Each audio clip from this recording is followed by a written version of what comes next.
There's a huge problem in FF14 which, if left unchecked, could spell a surefire slow death for a number of servers as players flock to those that remain like moths to a flame. An issue in which the what to do is fairly obvious for the most part, but the timeline of actually achieving that what to do seems to be up in the air, and it's unclear if Square Enix are even working on it as a matter of priority.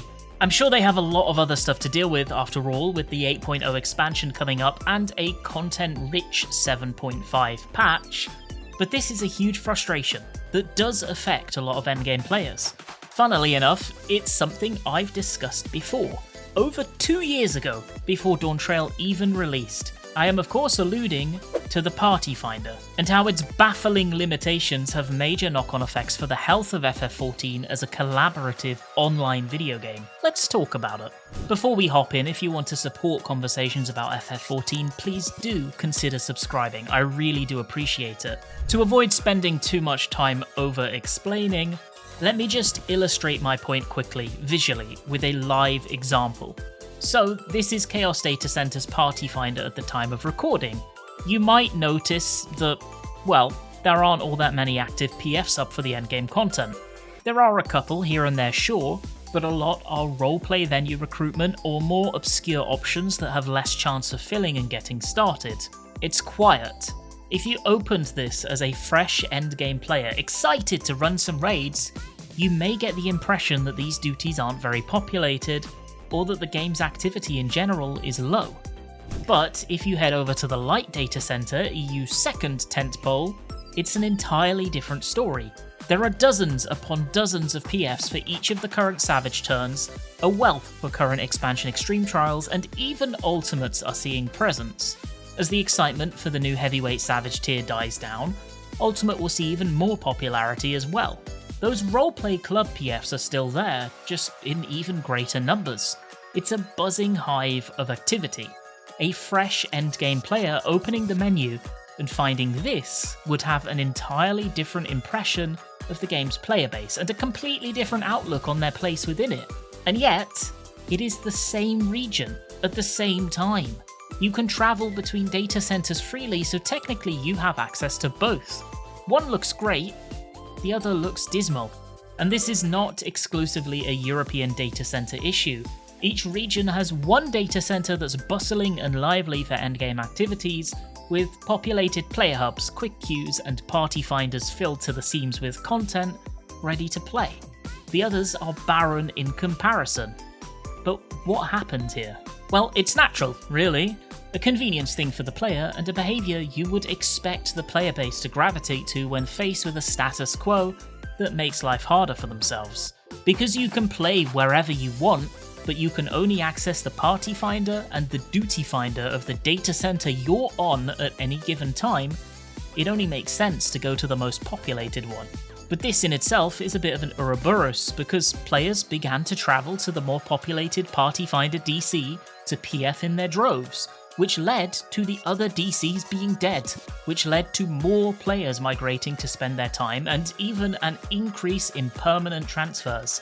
This migration increases over time and self-perpetuates, and since Shadowbringers into Endwalker, it's grown more and more as time and more people heard, if you want to PF, you need to be on XDC or YDC.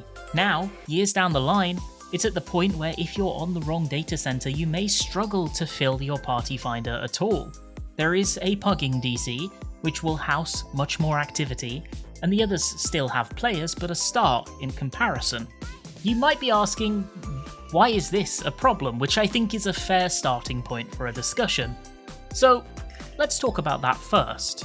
Firstly, whilst travelling to other data centers, especially at peak time early in an expansion, there can be a significant queue.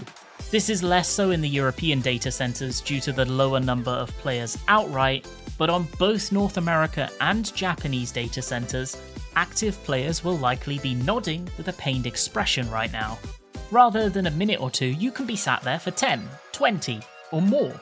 Couple this with the fact that because each region has their community-agreed Party Finder data center, if the content you want to engage in is endgame raiding via PF, This transfer quickly stops feeling like an optional choice and more like you cannot pug those pieces of content if you do not go through that slow, annoying wait.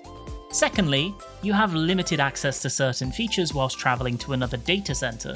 These include, off the top of my head, no timed gathering node access. You're unable to use any of your FC buffs, especially the all-important food time extension buff.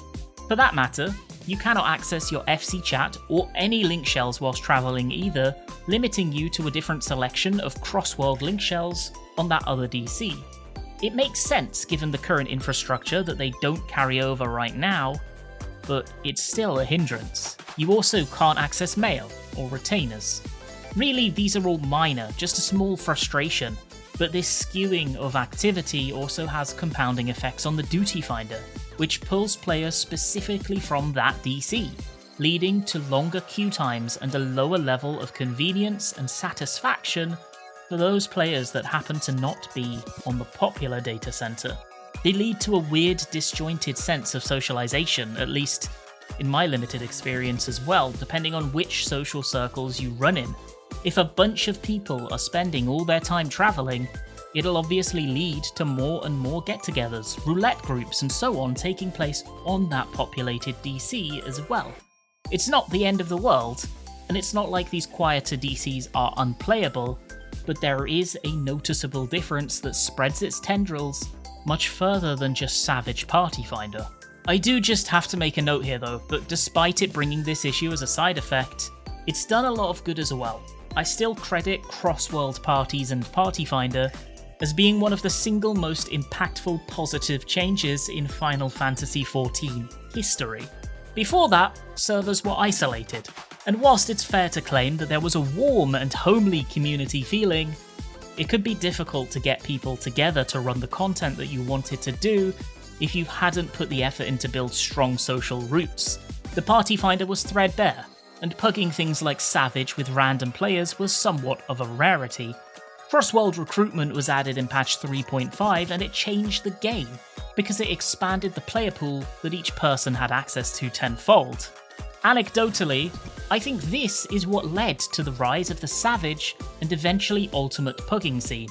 The necessity of statics began to fade, because with community-mandated uniform strats, and a massively increased selection of people that were interested and motivated to learn hard content, came PFs to learn together.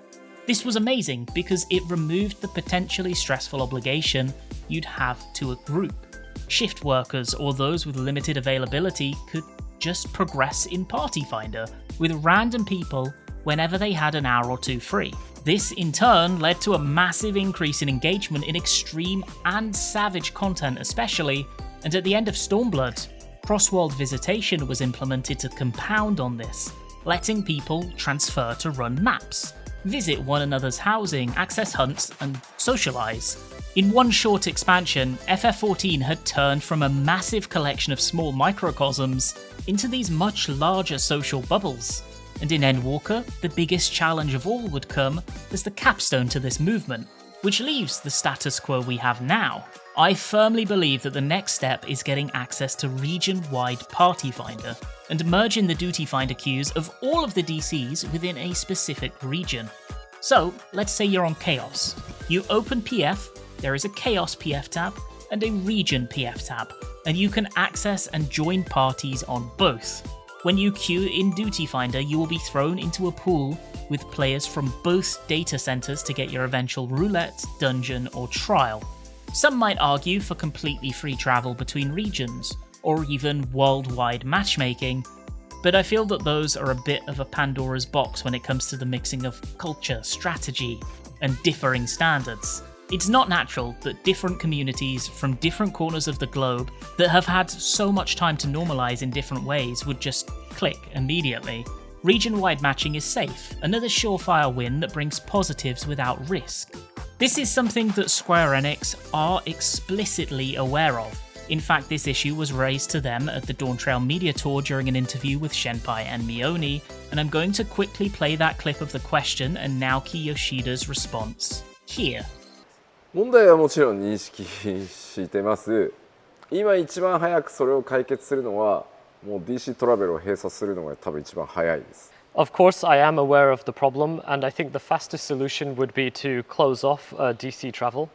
ただなんかやっぱりファイナルファンタジー14ってレイドをする人たちためだけのゲームではないので、僕は本当は最終的には全ての DC の垣根も全てのワールドの垣根もなくしたいって思ってるし、絶対それが理想だとは当然思ってます。So of course, Final Fantasy XIV is not a game solely for raiders, but I really would like to aim to kind of get rid of any disparity between all DCs and all worlds.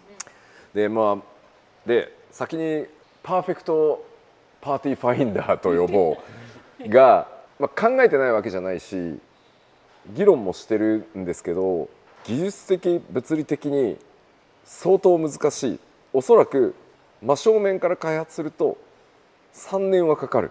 So, of course, it's not like I haven't thought about a perfect party finder. We have been discussing it, but from a technical perspective, it is almost close to impossible to achieve. So if we just went straight on ahead with the development full force, it would take about 3 years. ただやっぱ3年も待てないじゃないですか。But of course, you cannot wait for 3 years, right? なので今、実はこのメディアツアーに出てる間に1個ちょっと思いついたアイデアがあるので、それをエンジニアと話し合って、もしその方向で実現できるなら少なくとも3年は絶対かからないと思うので、なんとかそれはちょっとトライしてみたいと思ってるのが一つ。But one thing I'd like to share is that during this media tour, I did remember one possibility, and I would like to talk to the engineers about this. I think at the very least, if this possibility works out, it would not take 3 years, so I would like to try it out. ただそれをやるにしてもやっぱり1年とか1年半ぐらいはかかってしまうと思うので、その間じゃあどうするっていう問題はやっぱりつきまとう。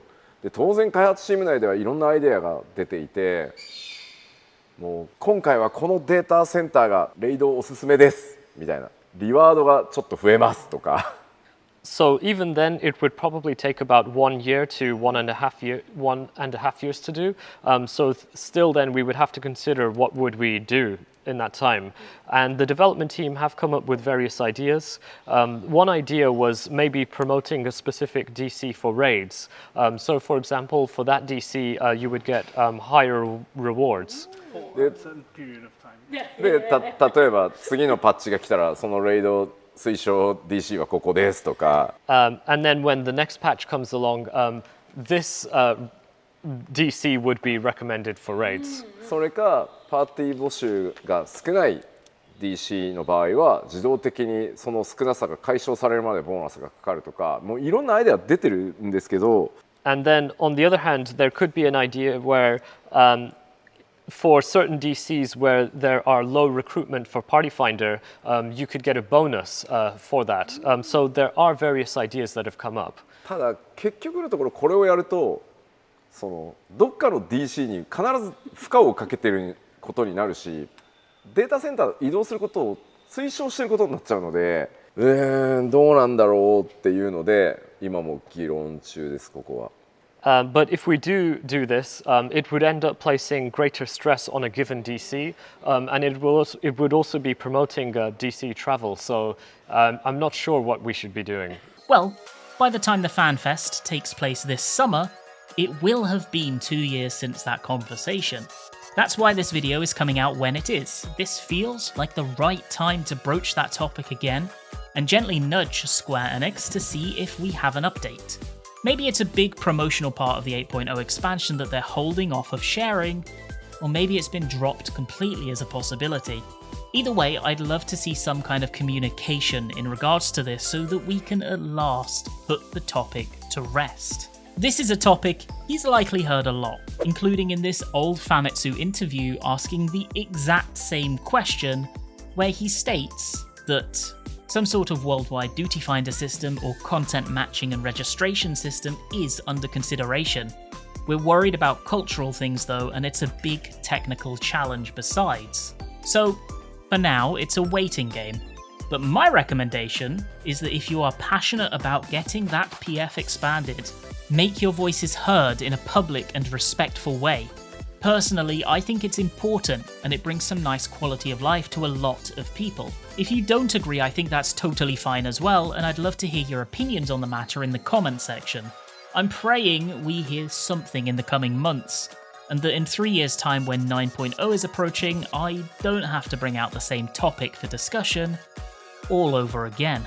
Thank you so much for watching this video. Please do consider supporting my Patreon or becoming a YouTube member like these fine folk, and I hope you have a fantastic rest of your day.